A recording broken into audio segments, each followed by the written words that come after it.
സുഹൃത്തുക്കളെ, താഹ ബീച്ചിൽ 5 സെന്റിന്റെ വീഡിയോ നമ്മൾ മുമ്പ് ചെയ്തിന്. അത് കച്ചവടായിന്. ഇനി ആരും ആ നമ്പറിൽ വിളിക്കണ്ട. ഇതേപോലെ പലതും കച്ചവടാവണ്. പക്ഷെ നമ്മളെ അറിയിക്കാതെ അവർ കച്ചവടം ചെയ്യാൻ. അപ്പോൾ കച്ചവടായത് നമ്മൾ അറിയിക്കണ മര്യാദ നിങ്ങൾ ചെയ്യണം. പല കേസുകളും ഉണ്ട് അങ്ങനെ. പിന്നൊരു കാര്യം പറയാനുള്ളത്, നമ്മൾ സ്ഥലത്തിൻ്റെ വീഡിയോ ചെയ്താൽ കുറേ ആൾക്കാർ സ്ഥലത്തിന് വരും. എന്നിട്ട് ചില ആൾക്കാർ നമ്മളെ പറ്റിക്കാൻ അഡ്വാൻസ് തരും.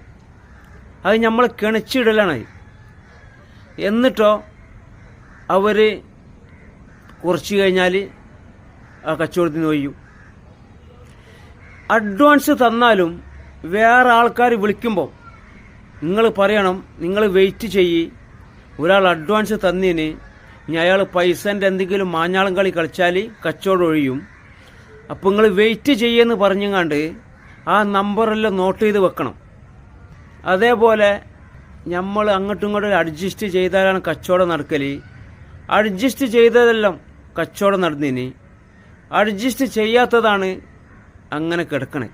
ഇതേപോലെ സ്ഥലം, വീട്, കട എന്ത് വിൽക്കാണ്ടെങ്കിലും നമ്മളെ വിളിച്ചാൽ മതി, സെറ്റാക്കി തരാം. നമ്മൾ ഇഷ്ടപ്പെട്ട് ഫോളോ ചെയ്തോ, ആവശ്യം വരും.